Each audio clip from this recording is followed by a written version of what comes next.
if anybody was expecting somebody other than John Cena to win the title match, I guess the joke was on you because we kind of said last week, let's not be surprised when WWE also kind of teased it by accidentally leaking supposed to the SummerSlam Blu-ray cover for SummerSlam and had John Cena and Brock Lesnar on the cover. And now here's Tyler Williams and Wayne Kirch.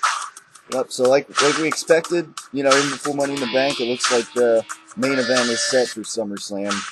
With John Cena taking on Brock Lesnar. Again, I mean, no surprises here.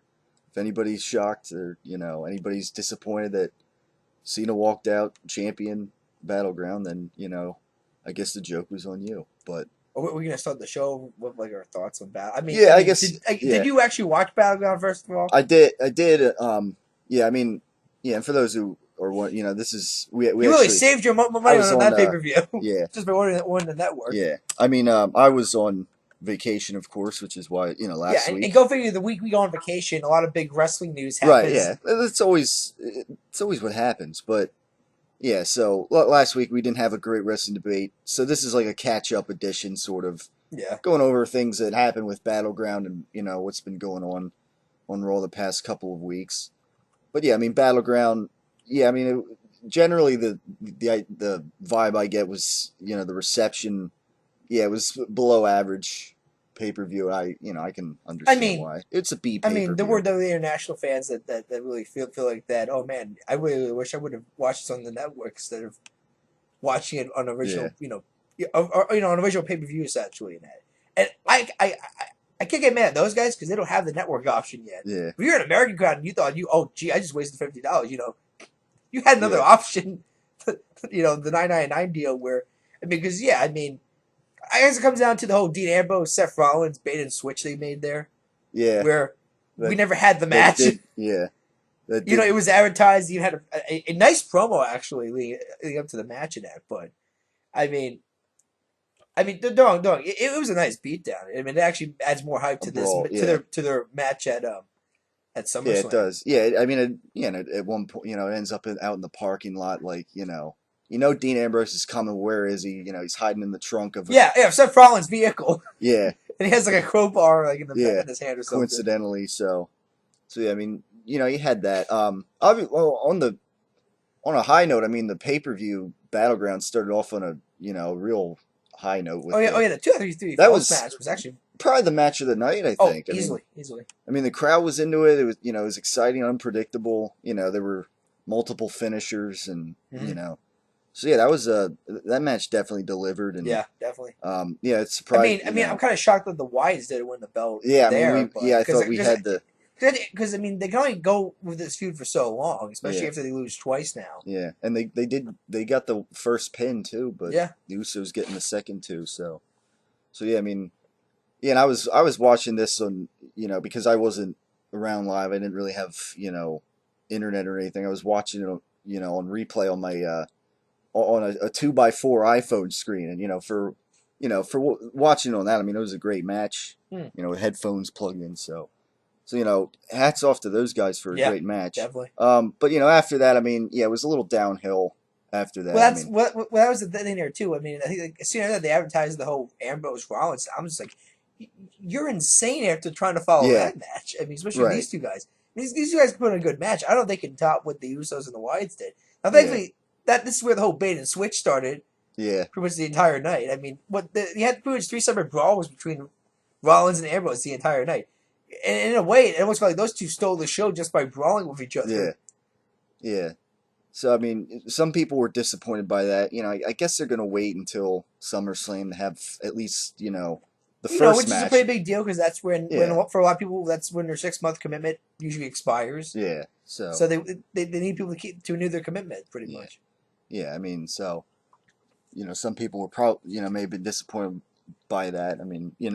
Me, I don't know. I guess it was a brawl, and they mixed things up a little bit, I guess, with the feud, and threw a bit of a curveball. Whether you were disappointed or not. How about the Intercontinental Championship Battle Royal? You mean the bullshit Battle Royal? Pretty much is how somebody wording it. Yeah, a little. I was disappointed by the outcome of the Battle Royal. Um, first of all, I think they got to get rid of the rule where a guy can like slip out underneath the bottom rope or whatever. Because if you think about it, like, I'm not gonna get. I mean, yeah. That kind of does prove how stupid putting a title on the line in a battle royal is. It's like Emmy just really slipped underneath that battle that bottom row. Pretty much. Yeah. But no. But I mean, that's stupid. Was that the fact that the camera was always on the Miz on the outside, which usually is what you don't do in that kind of an angle. Usually, you want to avoid that person on camera. Yeah. So it's somebody might forget about the person. Oh yeah, he was eliminated. And so on there.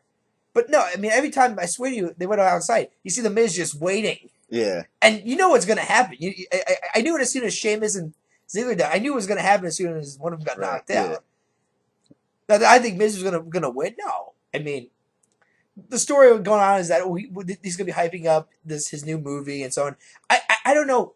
I don't get that logic though. Yeah, and the gimmick. It's a direct-to-DVD movie called The Ring 4. Yeah. And you tell me he needs a freaking Intercontinental Championship belt to promote the movie? Yeah. Because sales might go from 10,000 to 20,000 at Walmart. Yeah. I just don't get the logic there. Yeah. I mean, I was shocked, but not in like the positive way. Yeah. Not to mention he's still a gimmick from an NXT talent now. Yeah, and it's. The whole don't hit me in the face. Yeah, ridiculous. Yeah. I mean, to me, the Intercontinental Championship is only kind of devalued right now. I mean, Wade Barrett is Intercontinental Champion. I was a little more excited about it, but yeah, I mean, unfortunately, that injury. I think right now the Intercontinental Championship, took a bit of a turn for the worse. And if you think about it, I mean, I guess right now the U.S. title on Sheamus, I think, has a little more clout than the Intercontinental Championship. Really? Because he wasn't even on Raw. No, he wasn't. But I mean, Megan Ambrose wasn't even on Raw either. Yeah, so. I mean, if you want to talk about stature, I guess. But yeah, so I mean, pretty much though. But neither of those titles right now are very interesting, unfortunately. And yeah. I mean, I was a little surprised that Bo Dallas was not. He didn't win it. And other than that, I mean, you had Ziggler was in there. Which again, I mean, kind of would have been a downgrade for him.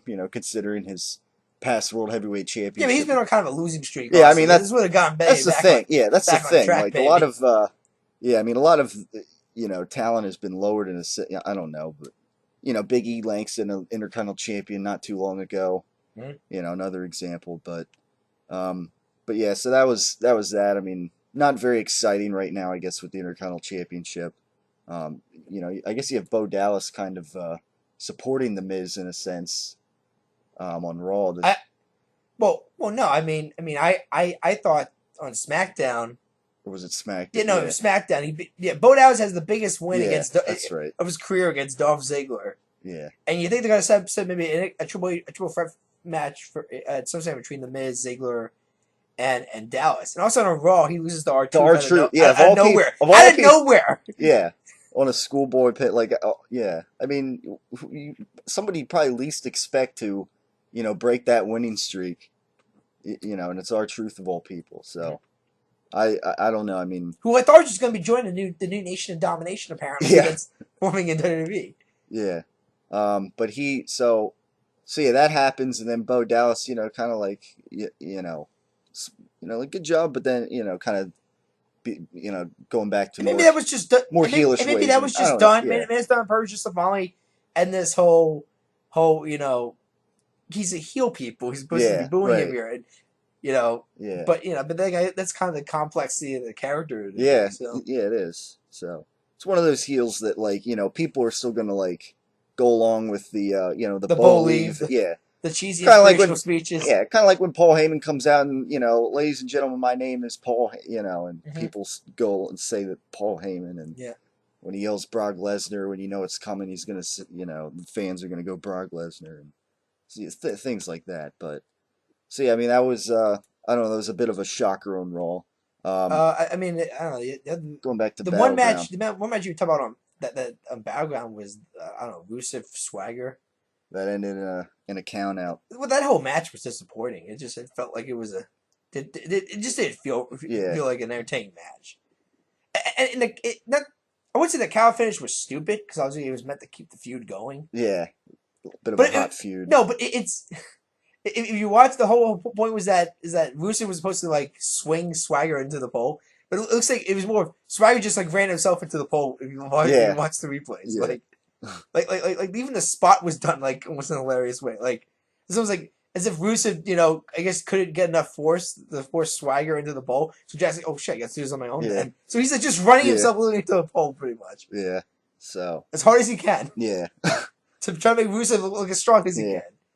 So I guess keep that feud going. I mean, I was shocked with the Lana promo in the beginning. Yeah, there was definitely some controversy. The whole plane crash incident in Ukraine. It's an outrage. Yeah, there was there was some I thought that they were gonna maybe drop the whole that was the rumor. Love maybe. Yeah. And but then she brings up due to recent events. And then some people online say, well, she said recent events. She didn't mean any recent event. Well, I don't know what recent event in the news happened recently that didn't involve a plane accident happening in Ukraine. Yeah. So I don't know. Supposedly WWE has apologized for that statement, or at least has apologized for people thinking that that's what she meant. Yeah. I mean, like I said, I mean, already somebody brought up Muhammad Hassan, the Muhammad Hassan character, about how real events killed that character pretty fast. I mean, most of that has to do with WWE's fault there, but no, I mean, I'm WWE. I will walk a small line with the whole Vladimir Putin love here right now. Yeah. Due to recent events in Ukraine, maybe a bit. You can still go bad Russian. Yeah. Russia versus USA sells. Yeah. To me, Russia versus USA sells already, but to go the next mile and then say, well, I'm a Vladimir Putin lover, and so and yeah. I don't know. I mean. Not to mention, WWE's gone down this path also before with Sergeant Slaughter. Last time I checked, it didn't produce money for the company. Yeah. They lost money. Because, believe it or not, WWE, whether WWE wants to admit it or not, they do themselves to be an international company. They don't act like it a lot of times, but they do themselves to be internationally friendly and so on. Yeah. And I don't think, like, Canada or any of the rest of the world gives a crap about Jack Swagger defending American pride against the Russian flag in that. Yeah. So yeah, I mean, but yeah, I mean, anyways, I mean, yeah, Jack Swagger playing this wrestler Stallone. Yeah, kind of like You know what though? I can see WWE with Expendables 3 coming out. Stallone's gonna show up on Raw, maybe, and this is the angle where he's gonna be involved in here. Yeah, that was and it was interesting too. Last week when Raw was in Canada too, the day after Battleground, they didn't have Rusev and Swagger on. But then this past Monday on Raw, obviously they were picking, and I think SmackDown too. Well, actually, and also the next night on Raw after Battleground, there, Lana didn't even say anything. Right? Yeah. Like, as soon as she was about to speak, that great colleague come out. Yeah, that's right. Which to me was a sign of almost like oh, we really fucked up on Battleground pretty badly. Barely. So we're gonna at least wait a week. Yeah, wait until the media backlash maybe dies down. Maybe Ukraine dies down a little bit again. Yeah. And then we'll go back to the stuff. I mean, once again, we came back to the Vladimir Putin love. I'm so glad that George W. Bush got involved in the feud now. It's not just a one president. It's two presidents. Before that, that's what's next? Are they gonna, is she gonna start talking about Clinton and We're just gonna keep going on the list. We go to California. Let's just bring in Richard Nixon and Ronald Reagan while we're at it. Yeah. So we'll see where that goes. Continuing up on the SummerSlam. With that feud. Also in Battleground, you had the Divas Championship match. Now, first of all, they're going back. They're like showing how the AJ Lee and the Paige feud started coming back again.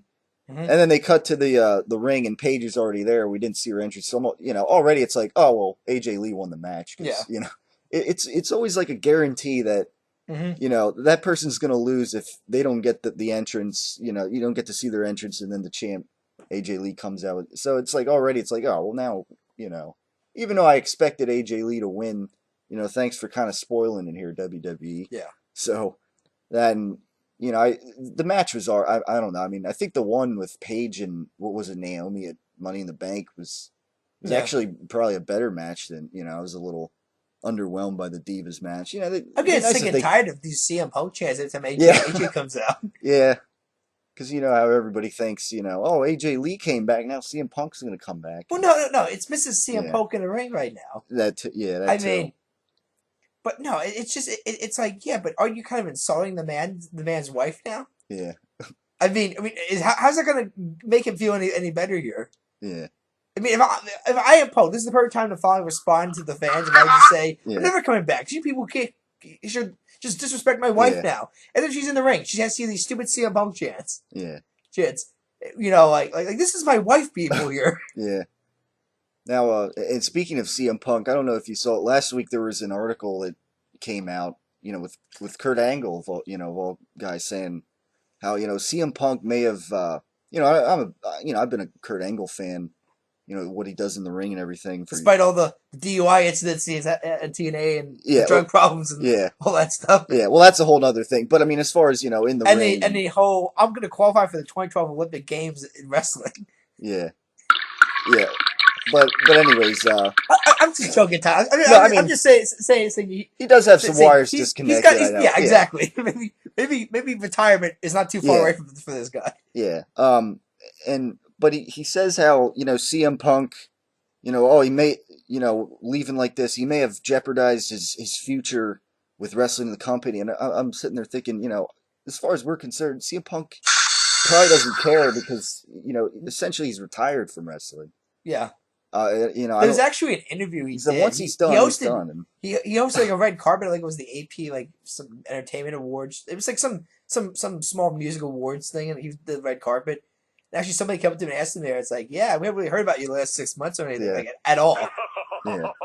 Oh, we got a phone call here. I don't know what's going on. Same number from Florida. I don't know who random number calls me from Florida. Huh. I don't know, but anyways. But no, I mean, there was like a CM Punk. Let's go to the phone. There was a CM Punk like, and at one point he said so the interviewer asked him like, "Hey, are you done?" And he's like, "Yeah, I'm never, ever, ever, ever." And he looks at the guy like, "Ever coming back?" I mean, some people think he's kind of joking. I think he is, but I also think to a degree, I think he's serious. Also, yeah. I mean, if you also look at the interview, the video too, he looks 10 years younger than he ever did when he was in the ring. Oh yeah. So maybe all that stress finally just left him. Yeah, I mean he's probably been relaxing and. Well, I mean, he was at Comic-Con too. Not as a WWE rep, he was working for the Nerdist channel on YouTube. Yeah. Which would make sense because I think he has a working relationship with Chris Hardwick, especially when he appeared on The Talking Dead as a guest and so on. I mean, he's a comic book fan, so the Nerdist channel pretty much is all about comics and so on. So maybe that's his next job in that, just him going to Comic Cons and interviewing people talking about comic books and so on. Yeah. So I mean, jeopardizing wrestling is I don't really think CM Punk cares at this point. No, so, and like I said, it's kind of a pointless article. I mean, honestly, I also think that. Well, I also think Kurt Angle was full of shit most of the time. Anyway. But I don't know. I mean, it's just that I think CM Punk has a lot of opportunities that he can use. I mean, about the Nerdist channel. I mean, he could go for movies now if he wanted to, I think. Yeah. I mean, technically he was supposed to have a WWE Studios film at some point in his one deal that he renewed. Because you remember that was in like his pipe bomb was I'm never in movies. I never guest star in any of the shitty USA Network shows like some other superstars and so on. But I should be. It's shitty network. It might be crappy shows in that, but I should be on those shows. I mean, no, but I mean, like I said, he's a huge comic book fan. I wouldn't be surprised if he maybe goes to David Batista route. Maybe he can get a Marvel movie role. Maybe. Yeah. Doesn't need to be a big one. He can maybe. I'm sure there's some character that Stan Lee has written that he just says, CM Punk, this is the character for you, maybe for a Marvel film. Yeah. So. I mean, why not? I mean, it's money either way. Look at it. I mean, I doubt when he means retirement, he means he's leaving the public eye or anything like that. Yeah, just retirement from wrestling. Yeah. Yeah, so I don't really think CM Punk's bothered by the comment, the ideas that, you may have jeopardized your wrestling future. But anyways, other than all that on Battleground that we talked about, the Fatal 4-Way match, I mean, it was, again, pretty predictable, but, decent Fatal 4-Way. I mean, they kind of, in my mind, they pretty much teased, I think, the main event for WrestleMania. Reigns and they were playing over the fact that Reigns if it wasn't for Randy Orton and Kane, Reigns might have walked out this champion here. So I was like saying like Man, this would have been a one-on-one match. Maybe Reigns would have walked out champion and so on. Yeah. Yeah. I mean, obviously, Randy Orton, I think it's gonna be done to put Reigns over, definitely. Right. Yeah. Because the guy needs to start winning again now. I mean, he did lose the Money in the Bank. He lost in the Fatal 4-Way. If you want to start making this guy really get over, he's got to start winning again as well. Yeah. He can't lose every pay-per-view match he's in. Yeah. So I mean, Reigns looking strong in that match. Obviously, not getting the win, but yeah, he did take the end. At the end, it kind of became a finisher fest, which you would expect, and you're just waiting for like, kind of like in Money in the Bank, waiting for John Cena to get the.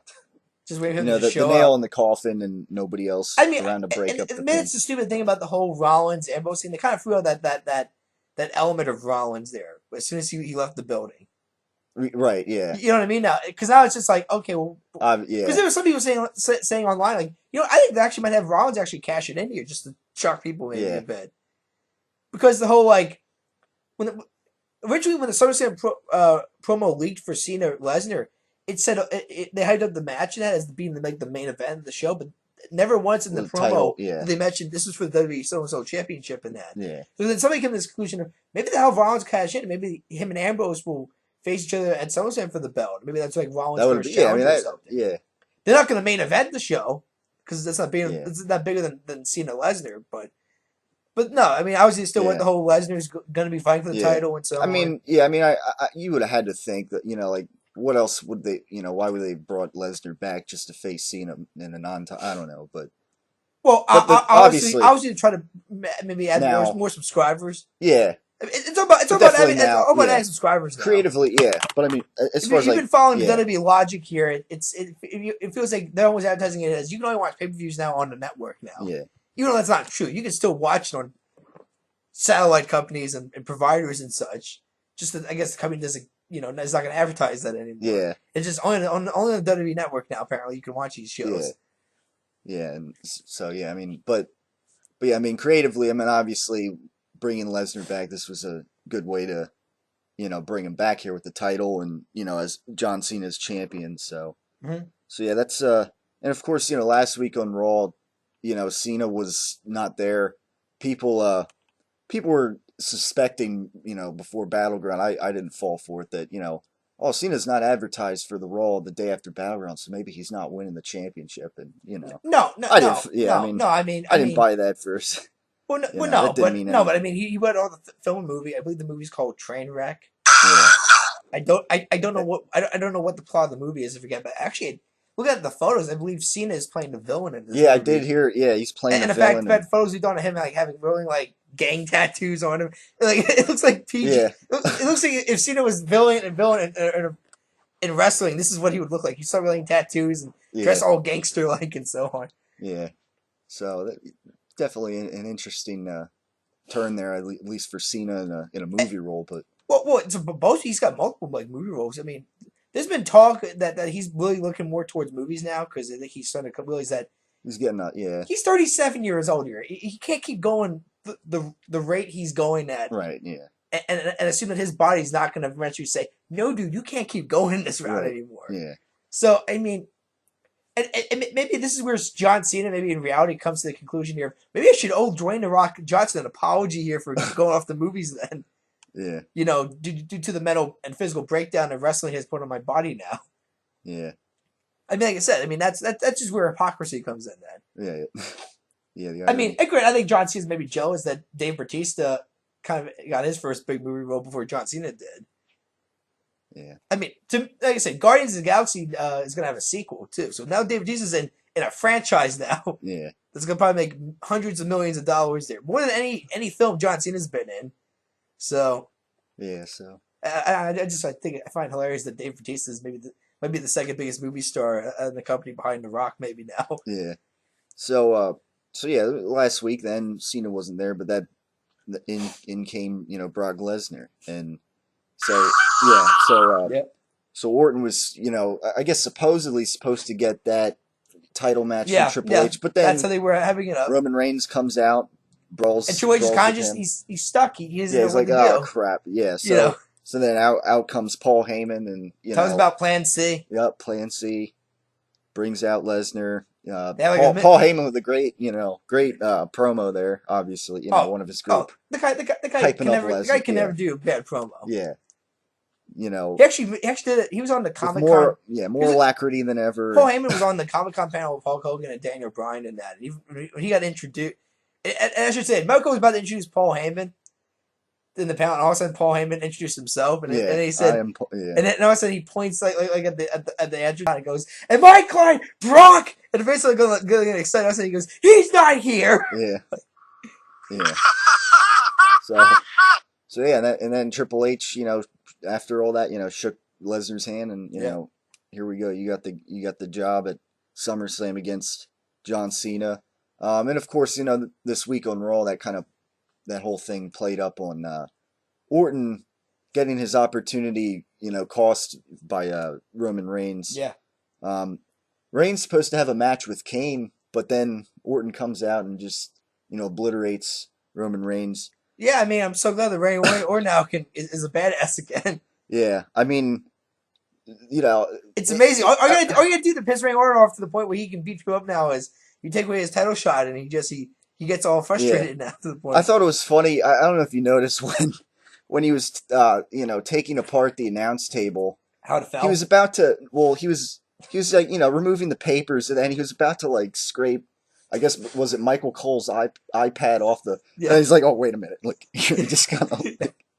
I thought that was. But actually, it's Michael Cole's iPad. I'm not going to break somebody's property. Yeah, I guess all these years, you're so used to just throwing everything off. You're not, not having to deal it, with those kind of devices on the. You got these cheap, brick monitors that they probably don't even use really. But then he sees this iPad like, oh wait, I better. This is probably Michael's. I better not throw it, chuck it off the announce table. Yeah. He'd probably be very pissed off if he did that. So yeah, we're talking CM Punk diet his diet what Pepsi or Coke and spilled that one time. Yeah. So he spilled my diet soda. Yeah.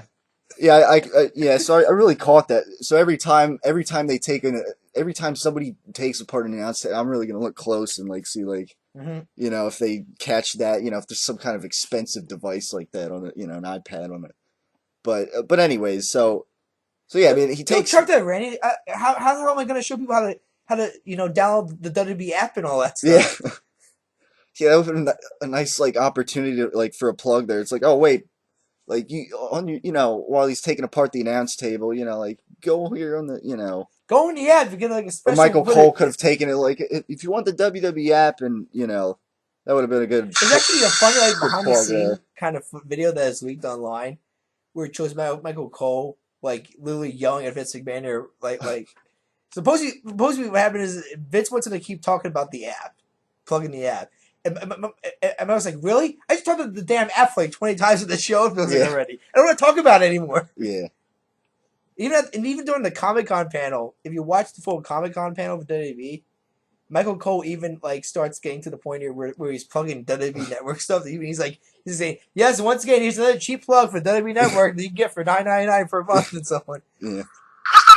So even Michael Cole is looking at this dude, this is just getting crazy to the point people are just going to be laughing at us, not even taking our plugging seriously. Yeah.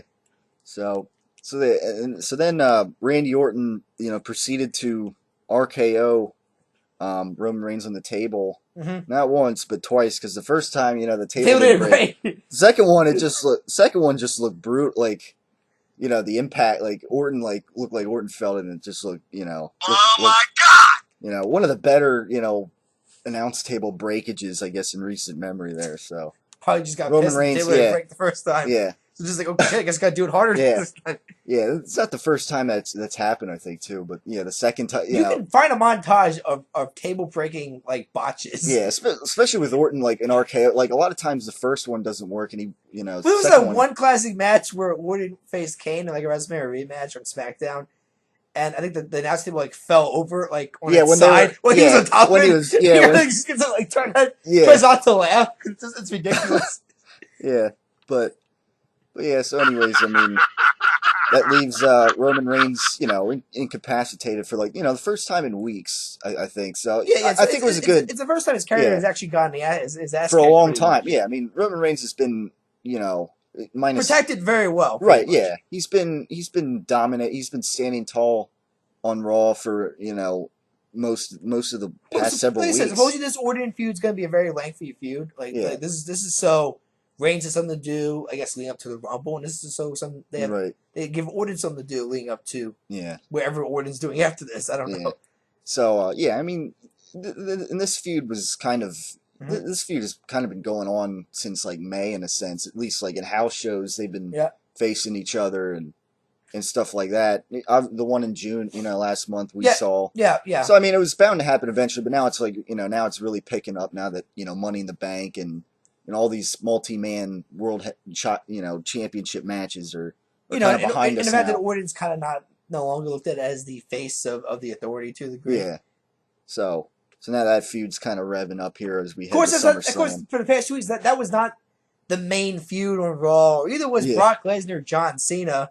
Although Cena did cut a very pretty good promo. Yeah. After Paul Heyman, kind of interjected and did his. The only time he told a joke, John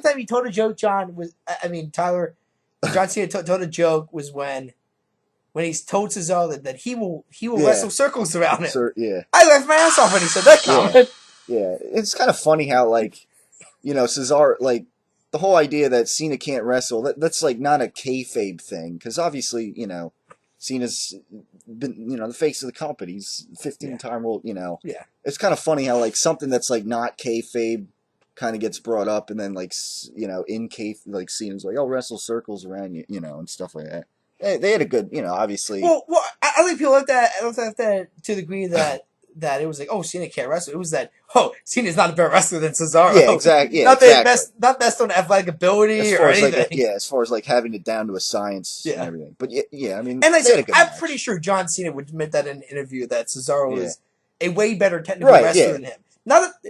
That being said, they destroyed the house down for that that match pretty much. Yeah, that was a great opening to Raw. And the rules go, you need two to tango. You know. The tango pretty much. So I mean, like you had the one. I think you had the one spot where I think like Cesaro kind of had Cena down, like sort of like in a swing, like kind of like he was gonna swing him, but then like Cena just does like this, big sit up and I don't like. I think he like tries to roll him up for a pin there or something. Yeah, I mean, they actually like the. Had a good match. Actually tried some new stuff. Right. Yeah. Cena like did like a power bomb out of the ordinary. At one point, he kind of does a Hurricanrana, even though it kind of looked like Cesaro was helping him do it. Do you think that his comments about how the Authority are going to regret the decision is that Brock Lesnar wins the belt and then says, "Yeah, and I'm leaving with the belt." Yeah.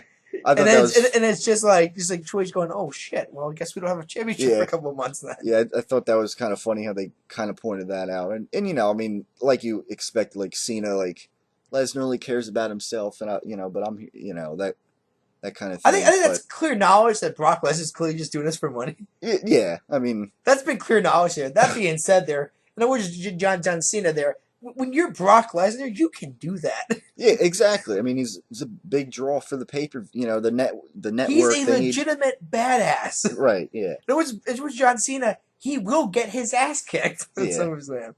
Yeah. He's not even denying it. Right. Yeah. That was funny. And obviously the thing is, Cena's got to outlast the ass kicking that we expect that Lesnar is guaranteed to. I really don't want him to repeat Extreme Rules where it's Brock Lesnar beating his ass for 20 minutes. Yeah. And then John Cena all of a sudden, Rocky Balboa style is coming back in that final round and just knocks him out or something like that. Yeah, I mean, they got to have something. Exactly.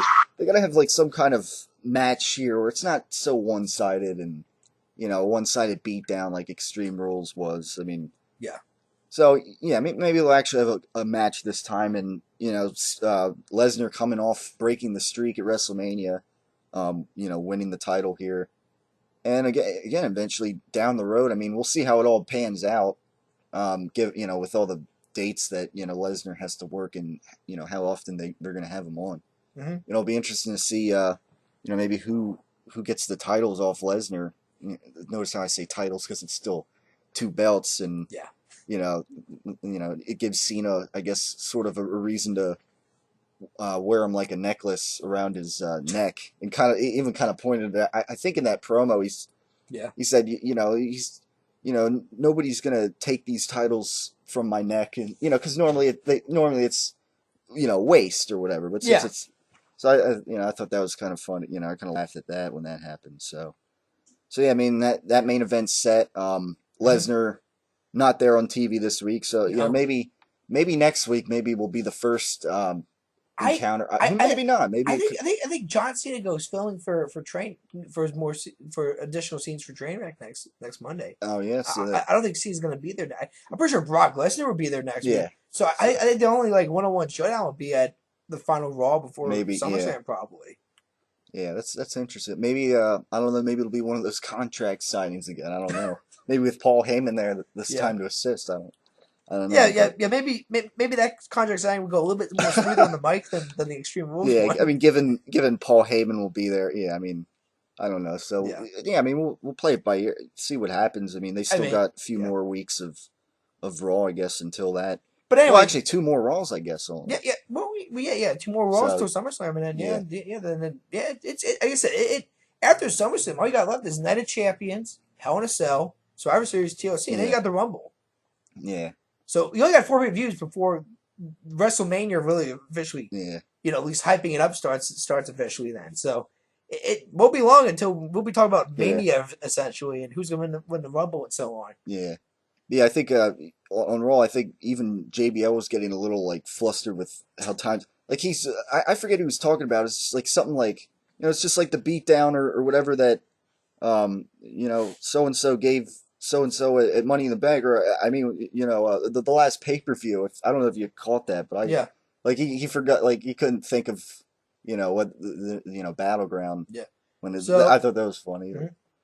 But, so I don't know. I want to get your thoughts on the new Nation of Domination that essentially has formed with Big E and Xavier Woods, who apparently is going to be playing the role of Malcolm X in the group apparently, or some brought this up too. Clarence Thomas, who was the mouthpiece for the original Nation of Domination at one point. I mean, of course, Kofi Kingston, who's been a glorified face for his entire career so far in WWE. Yeah. And it looks like he's turning heel, and to prove it even further, he's wearing a suit for the first time. Yeah. Yeah, Big E was sporting a suit. And Kofi Kingston wearing a suit was more shocking. Yeah, because he never seen because Big E's actually played a heel before. Yeah. And, I mean, Xavier Woods has really never been taken seriously as a character. And also he cuts this promo about he didn't say anything, but just the fact that he says, look, we got to start taking and not giving anymore and so on. Yeah. Yeah, so it's really hyping up as Nation Domination and almost kind of play this whole idea of, you know what, there's not a whole lot of top African American wrestlers in this company if you look at it. Yeah. Why is that? Yeah. So that'll be interesting to see, I guess. I mean, it'll be interesting to see because really none of these guys are going anywhere. You're hoping they can. Yeah. Hoping this leads somewhere. I'm hoping and I'm hoping it's finally Kofi Kingston getting, because really that's the only guy I see out of this group that's going anywhere as right now. Big E maybe. The only guy I see really going anywhere as a world title contender is Kofi Kingston, maybe. Yeah, I mean, it'll be interesting to see. I mean, as far as maybe cutting a promo, a heel promo, because I never heard him cut a heel promo before. Yeah. So I mean, like I said, it'd just be interesting because all they've really been doing now is they just stare down the Usos pretty much. It looked like so maybe that's their next feud, maybe the Usos. Yeah, and it looks like that. Yeah, because it looks like the Wyatts, their shots have come and gone. So it looks like that feud's over now, and it looks like Bray Wyatt, Jericho. That feud's really getting they all. I think it's kind of calmed down the whole Jericho being Bray Wyatt at Battleground deal. Yeah, I mean, I kind of called that because I said we expected. Look, Bray Wyatt just can't come in here and beat Chris Jericho twice. Jericho's got to come back and win his first pay-per-view. He's got to win. He's got to, because then words of Bray Wyatt. You can lose battles. All it cares about is winning the war. That's all that matters. You win the war. Yeah. That's it. Doesn't matter how you got to that winning the war. You win the war. Yeah. And, I think Bray wins at SummerSlam, and I think that maybe you do a special gimmick match at Night of Champions. Yeah, that's possible. And that's it. Bray wins it, and then Jericho's gone. He leaves again. He did his job. He put a young guy over. And Bray Wyatt maybe hopefully gets some more credibility back. Yeah. That maybe he lost during the John Cena feud a bit. Yeah. Yeah, where... I agree. He basically lost the war essentially. But and the only battle he won was because he got in the way of John Cena. Yeah, and I remember I had reservations about that too.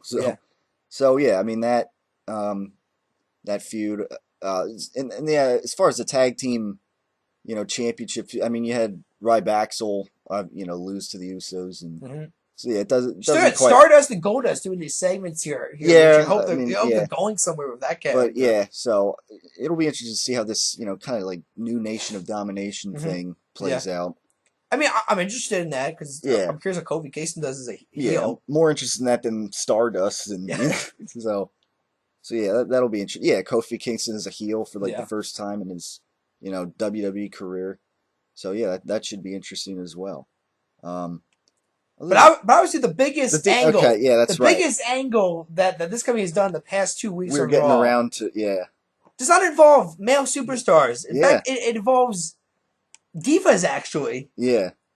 Diva. A diva and the women. How about okay, yeah, women. But the CEO's wife, right? And he's supposed to be fired diva, I guess to a degree. Yeah. Obviously, last week, they had the whole Miami Flow Rider was in the house.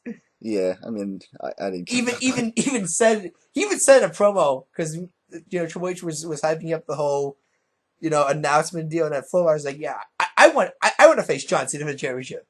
And people were kind of laughing at that. I'm like, yeah, you know what? Kevin Federline has a win over John Cena, and Flow Rider looks a whole lot more tougher than Kevin Federline does. Yeah. So, but yeah, anyway, so yeah, ringside last week was Brie Bella, right? Brie Bella. Or am I mixing? Yeah, all right. Brie Bella. Brie Bella. Get the names right. Who is the wife of Daniel Bryan. Wife of Daniel, right. Daniel Bryan's. I knew that part. Yes. So yeah, she's ringside. Well, supposedly as a fan. She's a paying customer. A paying customer. Nikki and Nikki's about to get her ass kicked by it's a four divas or whatever. Once again, no John Cena in sight. Yeah. Worst husband ever. Or worst boy. I say boyfriend. They're not married yet. But worst boyfriend ever. Fiance, right? Are they engaged or? I don't know. I don't know. I haven't followed Total Divas. Me neither. In months, Tyler. Yeah, me neither. So I wasn't sure, but I don't know. So I mean, especially the whole report about coming out about how Nikki Bella is going to turn heel in this year. Like, how are you going to explain that into Total Divas then? Yeah. That the top face of the company, John Cena's wife, is heel. Yeah. Like, what? So John Cena's gonna fake break up with Nikki and on the show, and so I mean, like this is where the reality show that they do that screws up the whole wrestling dynamic. Right? I think. Yeah, when they play it into the storyline, especially when you're trying to, it's reality TV, and you almost combine their real personality with their character personality, as if they're the same freaking thing, pretty much. So Bree's ringside and Stephanie, comes out. Yeah, they have an interesting exchange of words. Mm-hmm. The crowd was kind of going crazy when Bree, dropped the the bitch line and it seems like they can't make it, like sometimes they'll blank it out and other times they'll just leave it go. I don't know what's up with that. I'm guessing because nobody told the USA Network that I guess sometimes it seems like they'll let. I don't know. Maybe not. To tell you, I don't know. Well, remember that classic, like, it was like DX addressing that, where all it was Triple H and Shawn was reading literally what the USA Network told him words not to say on television, and they're just saying these words of this list of the USA Network to say on television, and none of it was edited out because they didn't tell the USA Network, and the USA Network said that's actually kind of funny. It was actually kind of, Vince McMahon has been known to have a history of not telling USA Network certain things. And that has either bit him in the ass or it's actually helped the company turn stuff around in that. I don't know. On radio, like, being on radio, like, that's something you can say, actually. As far as, like, FCC goes. I don't know. I don't know how Trust me, I know after hearing it's conservative radio or political radio. Yeah. What stuff people like Rush Limbaugh can get away with on saying it. I know. As a radio announcer, Tyler, you got a bastion of freedom on radio to say whatever. Then again, there are fine lines as well. Because you do have sponsors who maybe don't want you to say something. Yeah, maybe it depends how how it's phrased, and I don't know. So it's like you do got freedom. Yeah.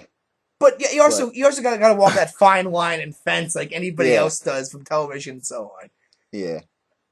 So, but yeah, I mean, so anyways, the crowd was going crazy over that.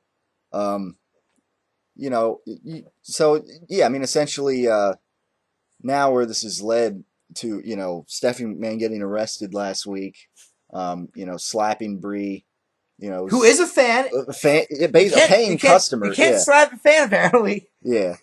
So the kind of play, but it worked. I mean, it's plausible. It was actually kind of funny there. It was like she introduces Flow Rider, it ends. You think the segment's over. All of a sudden, these two people come in and they don't have a microphone, so nobody in the crowd can hear these people except the viewers at home on camera.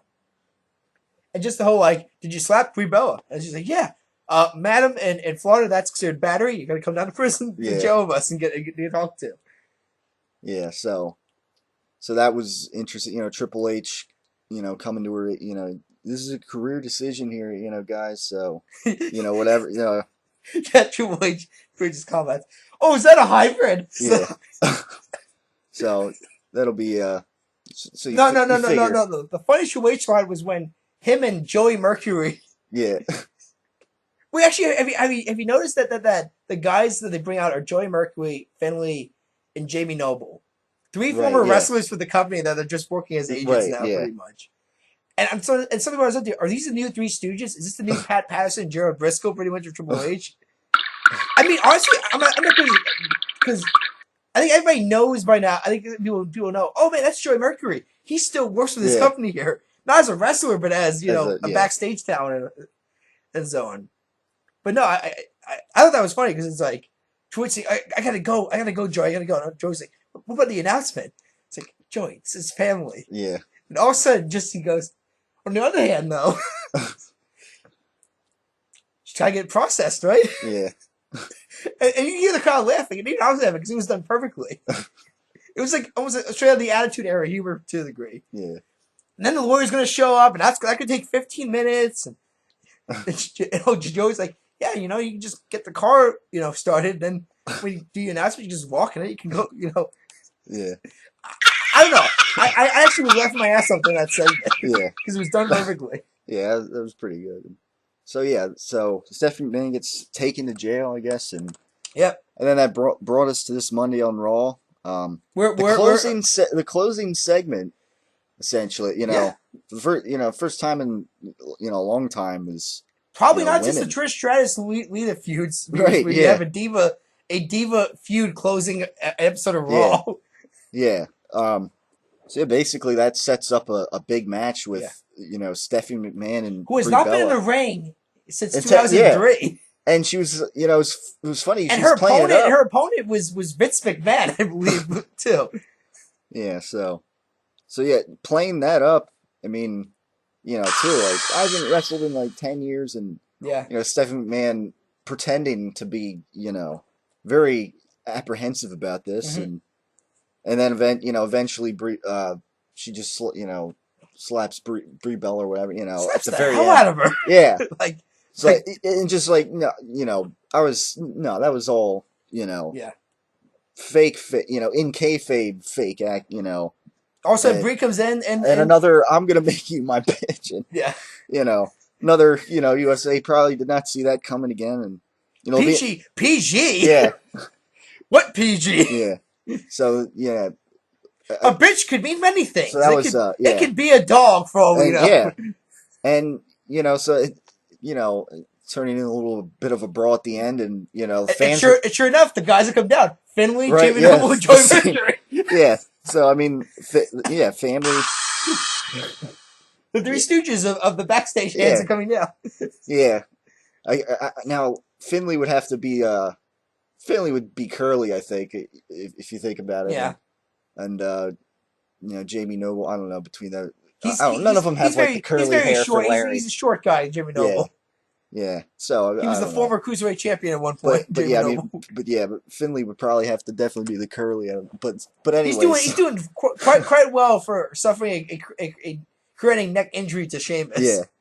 So yeah, I mean, but anyways, so yeah, I mean, the fans were really into that, chanting, "This is awesome." It's actually funny, Tyler, how Sheamus is responsible for Finlay and Jamie Noble's final wrestling matches. Because they both did injury angles to put Sheamus over. Jamie Noble did that whole Oh man, do you know what? Some of the massive neck injuries. His career is over. And Finley got his ass kicked by Sheamus, and pretty much that's what led to them being backstage guys. Then I think what happened with Joey Mercury. I'm trying to think what happened that led him to becoming backstage then. Because I think the last thing he did wrestling wise was he was part of the Straight Edge Society with CM Punk. And speaking of that, I actually we mentioned a couple weeks ago about the CM Punk, what is it, the Best in the World DVD. I did watch that actually. It was good stuff. And it's probably the best. Makes you miss CM Punk, but yeah, I mean, I think you do hear hypocrisy out of that mouth though. Yeah. Oh man, you can't change stuff sitting on the couch at home and that. It's like, right. I was thinking that. Yeah, like isn't that how the DVD closes? And I'm sitting there thinking, and yet he's sitting at home because it was made like end of 2012 or something. Yeah, I forget. Yeah, it was like right after. And now it's like about a year late, or not even a year, a few months later. But no, I mean the segment you're talking about is when Joey Mercury was about to lose his house and Punk paid off his entire mortgage. And he had drug problems. So I don't know if maybe that has something to do with him being in a backstage role now. And I don't know, but. Well, the whole policy, and this is made due to the Chris Benoit, was that WWE will pay, and this includes Kurt Angle too. Yeah, WWE will pay for every ex-employee's rehab. Yeah, I mean, and a lot of that came out of the whole Chris Benoit incident, pretty much. But and I said they're wrong. And that's kind of great WWE's part, because I do know the fact that there have been a lot of former wrestlers that their lives have been saved due to their WWE paying for the rehab. Yeah. And so, technically, they do own responsibility for some of the drug problems these guys have been having. Yeah. Because back in the day when there was no drug testing done, and guys were as jacked as hell, and I mean, that's probably what led to a lot of incidents happening in the future right now. Yeah. So, yeah, I mean, but yeah, watching that CM Punk, I was thinking the same thing when he says, I can't say anything, or I can't change anything sitting on the couch at home. It's like, yeah. Ironically now that's what he's kind of doing. Yeah, that's what he's doing right now. Yeah. Yeah, I mean, then again, I get, I mean, you look at it, I guess, a lot of it has to do with, CM Punk was just not happy with the direction of the company and this and that. And he basically gave, I guess he basically gave up trying to, like I said, Tyler, though, I mean, but Batista wasn't happy with the direction of the company, right? Yeah, he still filled out his contract though. Yeah, CM Punk, and yet he came back there. I mean, CM Punk, marches to his own drummer, I guess. His own drum beat. I guess you are talking about two different guys here. Yeah. I think Batista gets the business aspect of it. Yeah, I mean, it's still if this guy falls on hard times, I hope he does it. I mean, and it sounds like it's a basic medium apartment he lives in Chicago.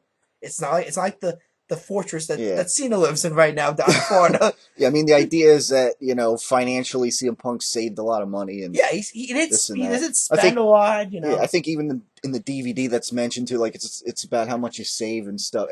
I forget, at some point it, is mentioned that, but yeah, I mean. Well, and that's actually true. I mean, somebody said that, look, you can make a lot more money by just saving than spending it all on the lottery, hoping you can crack the billion. That's been scientifically proven to be accurate. And I mean, like, people don't follow that policy. And I mean, obviously, CM Punk, he's not spending money on booze, and like, I look at like one part, and he's like basically like a vegan now, or at least he was later on in his career. Yeah. They show him in catering, getting like vegetables or something, and. They show him blending like a special like vegetable juice kind of.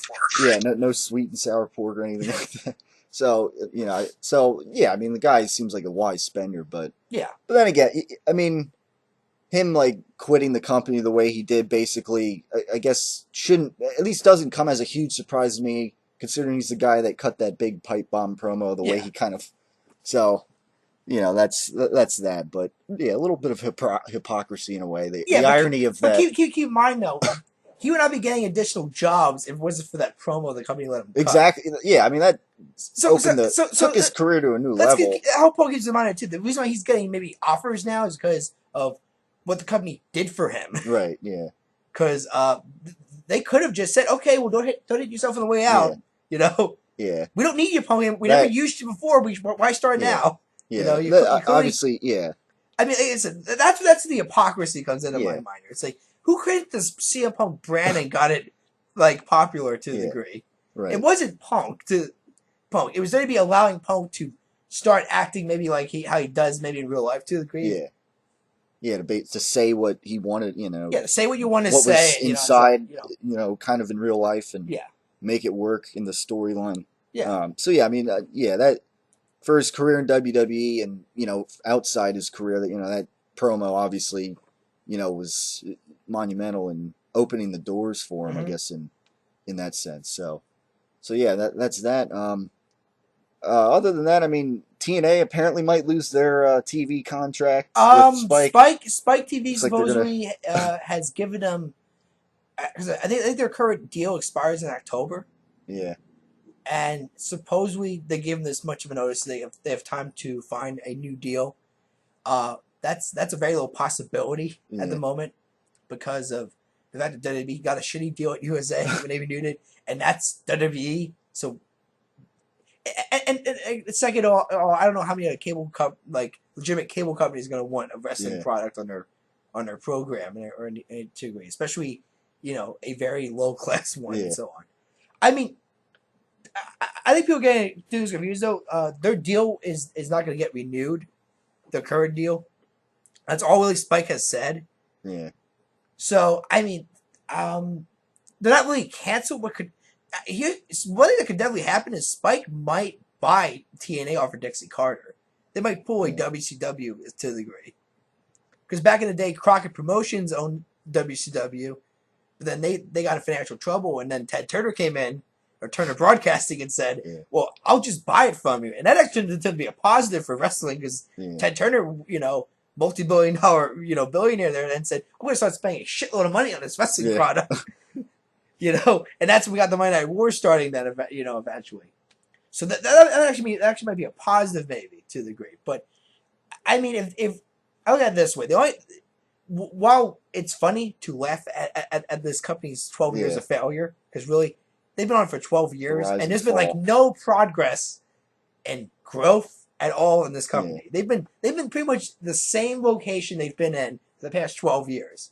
Despite all the talent, from Hulk Hogan to Sting to Kurt Angle, they never could get to Jeff Hardy. They've been same audience.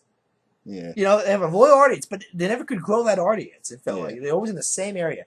They tried to move out in tours. They actually ended up losing money that way. Yeah. I mean, I'm sure you've seen the embarrassing live event photos that have been taken at baseball fields. Baseball fields, They can hold 13,000 fans and only 76 people show up. I mean... Yeah. And like I said, that's what I said. Like, TV's not dead if they have no TV. But they pretty much are. Because then, what's the only revenue? Live event sales. Right, yeah. Which are just shitty now. So, I mean... Like I said, it's kind of shitty to the degree because for the wrestling perspective, because this was literally the only company that had a TV deal besides WWE right now. They go away. There's only one area you can go for television now. Yeah. That means there's a lot of guys that are going to go back to the independent circuit and just try to survive pretty much. Yeah. Not to mention a lot of backstage guys are out of a job pretty much. I mean, it's kind of, that's a sad perspective about it. Yeah. But yet you got Dixie Carter online. No, it's still ongoing negotiations and so on. Yeah. I mean, and that's maybe not a lie, but it doesn't sound like Spike's going to renew their current deal, which isn't a good sign. Yeah. And it's close. And the fact that they haven't renewed yet, and the deal expires in October. I mean, usually you renew like 6 months before, I think, a deadline, usually. Yeah. And we're, 3-4 months away? Yeah. It just, I don't know, it just doesn't make any sense. To me, it sounds like that Spike's not going to renew it anymore. I mean, but again, based on what Spike's been showing, I don't know, they need a wrestling product on their show. Yeah. I mean, all I really see on Spike is cops, bar rescue, and like stuff like that. Yeah. None of that has to do with professional wrestling whatsoever. Right. Yeah. So I said, I don't know. It's kind of an interesting story. Yeah. I mean, and obviously the whole Sting showing up at Comic-Con probably didn't help matters either. Yeah. Yeah. So yeah, that was that.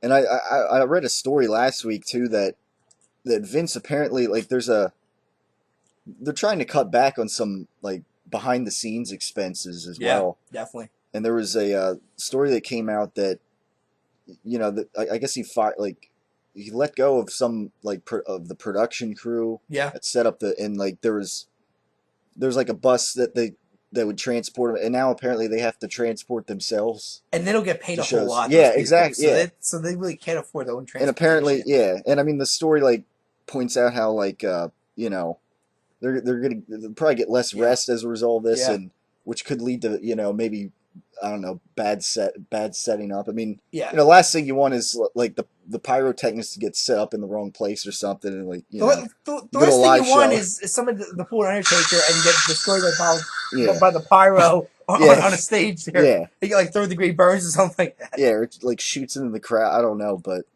so yeah, I mean that's I found that a little intriguing, and that's a bit unfortunate for those guys. That's why this network cannot fail. Exactly. If it does, this would be the biggest black eye in the history of Vince McMahon in the company's history.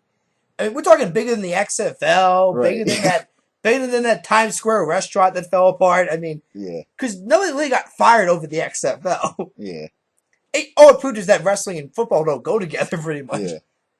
But no, I mean, and by the way, I started watching like old XFL games on YouTube. God, that league really did suck as far as quality football goes. But no, I mean, Jim Ross said it best actually.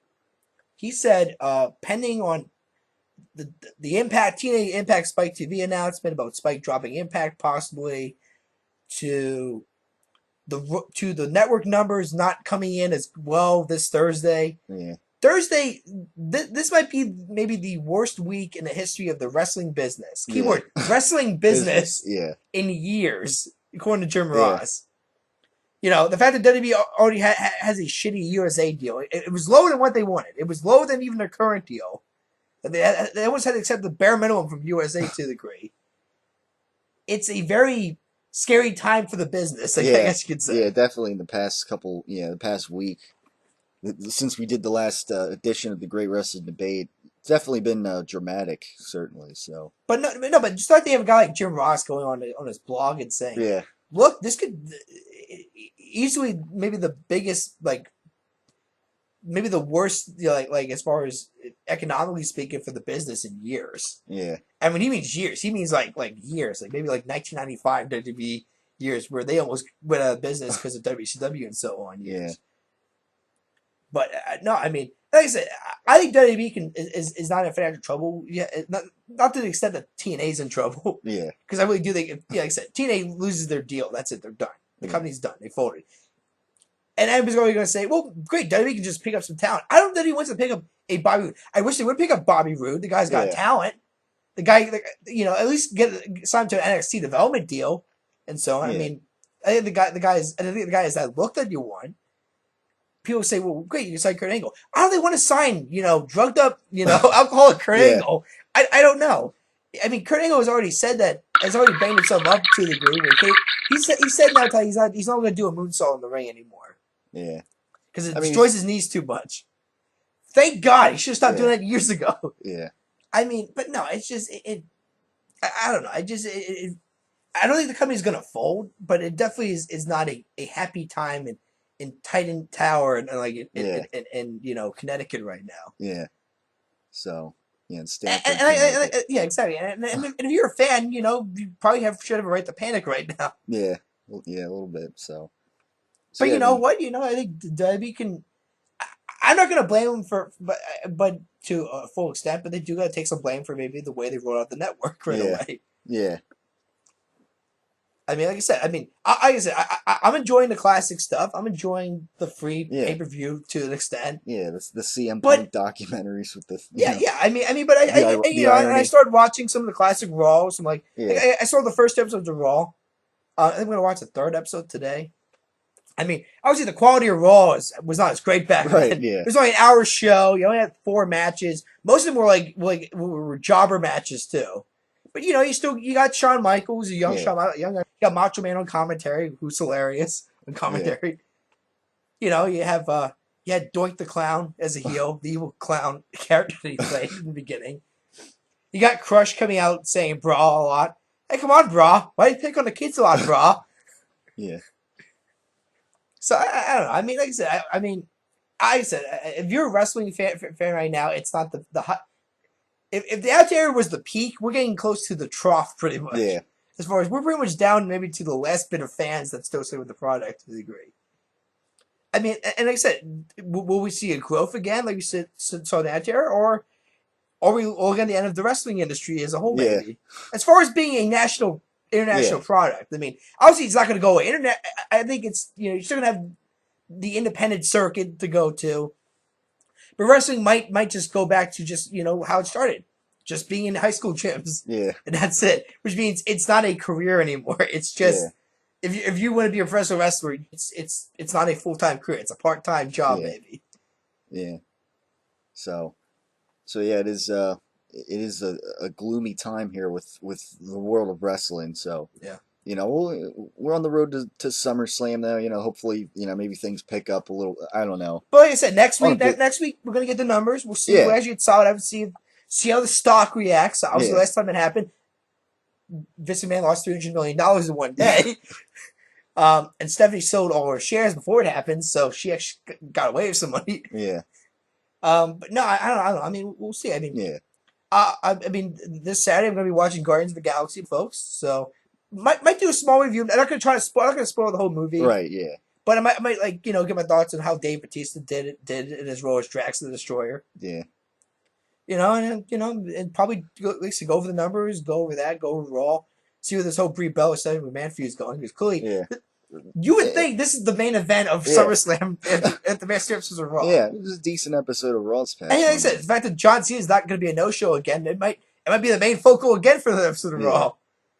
Yeah, so I mean, definitely, it was a decent episode of Monday Night Raw that we're coming off of at least. So, signs point up a little bit as we head towards SummerSlam, and it'll be interesting to see, what goes down on SmackDown to a lesser extent, but on Raw next week, definitely. I stopped watching SmackDown. Yeah, I try to catch it on YouTube if I can't see it at home, but so Dean Ambrose and Cesaro had a pretty good. Well, the crowd was into it hard. No DQ match. Yeah, actually heard about that. Definitely some interesting. Which might actually explain why Dean Ambrose was not on Raw. Maybe we're of that. And I guess it's going to be on main event this week instead. So, but I mean that was a good part of SmackDown there. So I don't know. You never know with SmackDown, but. Well, my favorite watches maybe Dean Ambrose steals his spot. Maybe. So it can happen. I mean. Randy Orton, everybody thought Randy Orton was safe, the main event, Triple H, WrestleMania 21, and here came Dave Bautista out of nowhere and took his spot. Yeah.